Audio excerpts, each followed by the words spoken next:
Anytime in the New Testament you see that word compassion, which we see that word a lot in the New Testament, you see that word compassionate. In the original language, that's a really fun word to say, because in the original language, that word translated compassion is the word Splagchnizomai.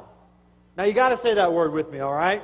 Splagchnizomai. Say that word. Splagchnizomai. Very good. Say it one more time. Splagchnizomai. Now that word splagchnizomai is the word that we translate compassion, but in the original language, it seemed to mean more than that, because it meant a longing, a yearning that came from deep inside of you for something or someone.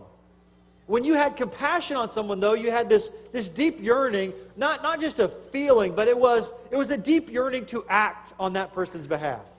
Whenever you see compassion used in the New Testament, it's this idea of being moved in your spirit to act on behalf of someone else. It's a very unusual word, to have your insides yearn, but it's translated compassion, and it means more than that.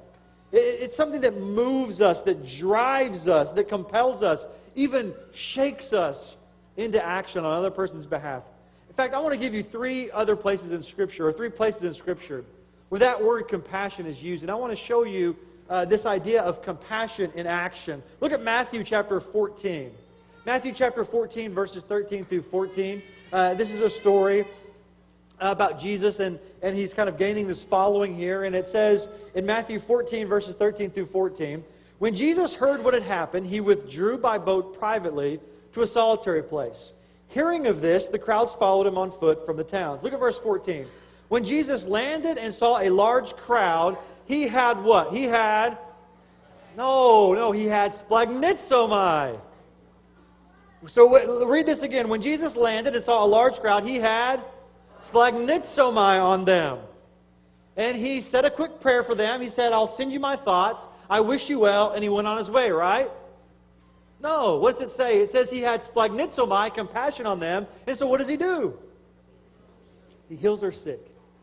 His compassion says, I've got to do something for these people. I care about these people, and so I've got to do something. And what does he do? He heals their sick. He acts. And he acts fast. Flip forward about 6 chapters, Matthew chapter 20, and look at verses 29 through 34. Very similar story. A similar event occurs in verse 29 of Matthew 20. It says, as Jesus and his disciples were leaving Jericho, a large crowd followed him. And look who's in the crowd. These 2 blind men were nearby. And they were sitting by the roadside. And when they heard that Jesus was going by, they shouted, Lord, Son of David, have mercy on us. And of course, what does the crowd do? The crowd rebukes them. The crowd tells them to be quiet. But they shouted all the louder, Lord, Son of David, have mercy on us. And look at verse 32. Jesus stopped and he called them. What do you want me to do for you? He asked. Lord, they answered, we want our sight. And then Jesus had Splagchnizomai on them. And he says, man, I wish there was something I could do, but I'm in such a hurry, I must be going now, right? No, it says he had Splagchnizomai on them, and what does he do? He touched their eyes. He acted on their behalf, and as a result, immediately they received their sight, and they begin following him. Scripture says Jesus has compassion, and so what does he do? He acts. Compassion, this yearning inside of him, causes him to act. He touched their eyes and he healed them. Turn over to a different gospel, Mark chapter 6, and I'll show you one last story. Again, another story that sounds familiar. It's like these other stories. Mark 6, verses 30 through 34. The apostles gathered around Jesus and reported to him all they had done and taught. And then because so many people were coming and going that they did not even have a chance to eat, he said to them, come with me by yourselves to a quiet place and get some rest. So they went away by themselves in a boat to a solitary place. But many who saw them leaving recognized them and ran on foot from all the towns and got there ahead of them. And when Jesus landed and saw a large crowd, he thought, oh boy, I was trying to get away from all of these people, and now they followed me here. No! It says he had what?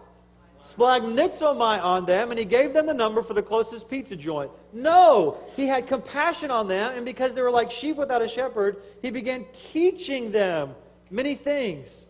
Not send them away. He had compassion, and so he had to act on their behalf. What I want to tell you this morning, church, is to say that you care and to not act is to not care at all. To say that you have compassion and to do nothing about that compassion is to have no compassion at all. The New Testament idea of compassion, of caring, of being called to care for people is to act on their behalf. To step out and do something, to touch them in some unique way. And we all say, oh yeah, I have compassion, I care.